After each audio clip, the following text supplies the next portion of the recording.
Hello and welcome in Arc Risers. This is Rising Arc Manifesting and I am your host, Eric Goodell. In manifesting, we hear a lot about having to let go of our desires. The idea that holding on to them is stifling them and keeping them away. And a lot of you may come away with the understanding that we need to let go of our desires in such a way that we stop wanting them, or that the universe isn't going to give us our desires unless we stop wanting them, or unless we're able to hold ourselves in a state of fulfillment 24/7. So do you need to stop wanting your desire? What does it really mean to release attachment? And how do we, somewhere in this process, learn to trust ourselves? Well, I'm going to get into all of that and more. But first, I'd like to remind you to like, share, and subscribe. And don't forget to hit that bell icon so you don't miss out on future content. And also, coaching is available. All of my links are in the description. When we have a really strong attachment to an outcome, first off, we should not inherently view that as a negative thing. In fact, I would invite you to explore the idea that everything showing up in your experience is helpful to you. But just the mere fact that you have a desire, especially something that you're passionate about, that you have a strong drive for, with that comes some amount of attachment. Most of the time, it's a great attachment. But this external thing is merely a representation of your highest excitement. It's representative of the version of yourself that you would prefer to be. And so therefore, more often than not, we develop strong attachments to these things, to these outcomes, these people, these situations.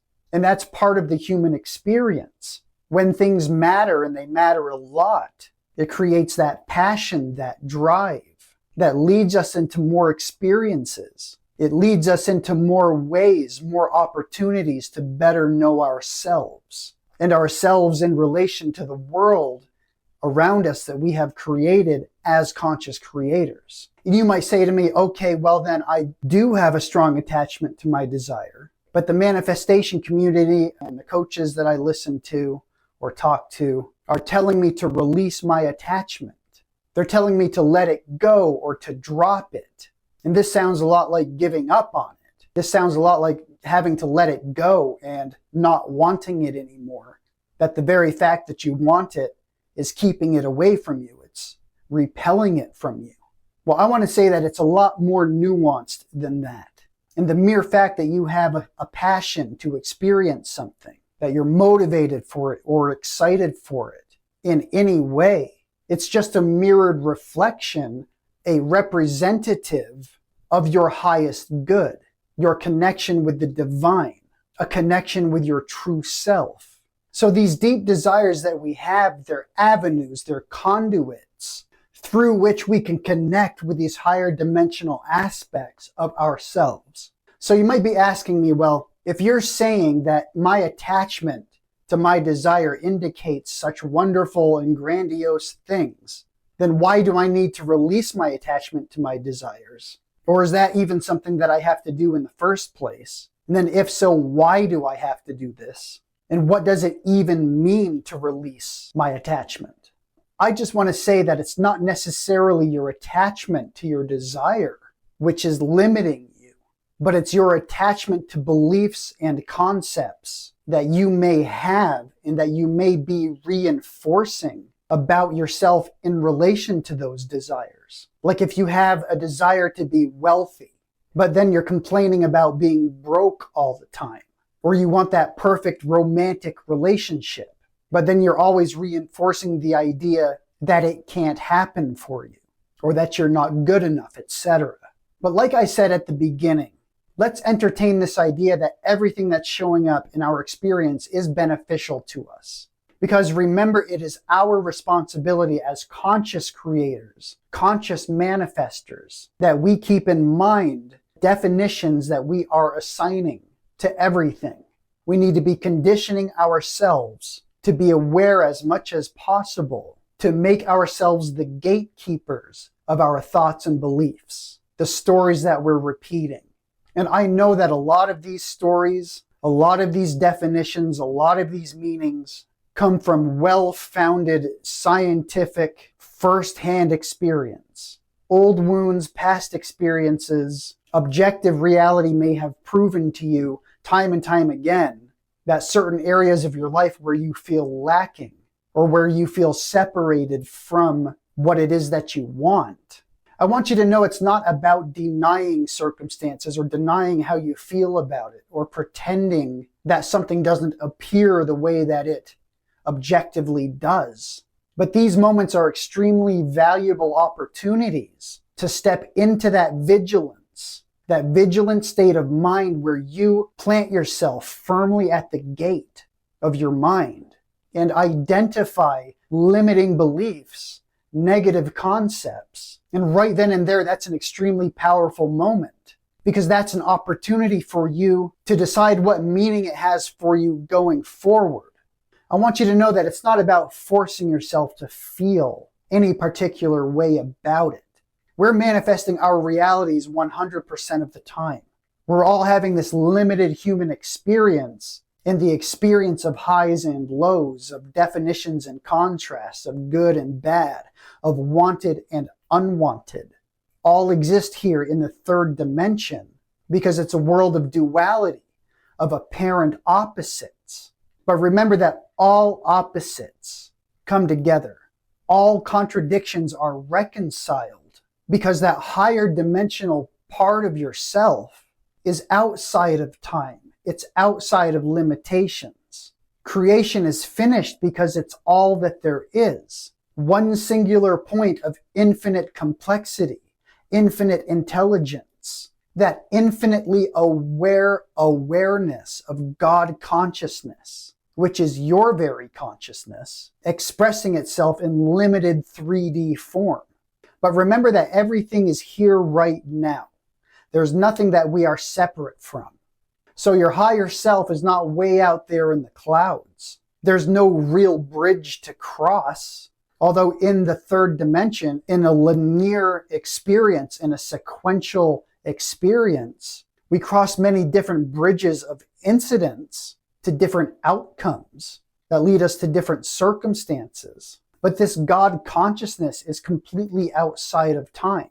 On some level, you are always deeply connected with your true self, which is represented in many ways by the things that excite you, that you're drawn to, that you're attached to, that you're passionate about. But recognize that all of these things are elements of yourself already. There's nowhere outside of you for these desires to be. There's nowhere that you need to get that fulfillment. Through the beliefs and the definitions that we have assigned to things, we allow certain outcomes to be a permission slip for us, where then we can say, okay, now I can feel fulfillment. But that external occurrence, thing, circumstance, or event did not give you that feeling of fulfillment. It merely was something which allowed you to allow yourself to enter into the state of being of fulfillment. But ultimately, that feeling of fulfillment is not contingent upon external circumstances. Every conscious moment is a chance for you to step into feeling gratitude or to examine your thoughts, your inner narrative. Remember, you don't have to be high vibe or force yourself to feel good. Or if you are feeling bad, that you're doing something wrong or that you should be able to be happy. I want to reiterate that everything showing up is helpful, whether it sucks or not, whether it's difficult or not, whether it's unwanted or not. Remember that we're always creating our realities. We're creating our realities moment by moment. And if we're somewhere that we don't like, we can move towards something else. We can cultivate better thought processes. We can genuinely feel and examine our emotions, accepting what they have to teach us, more and more building a relationship with ourselves.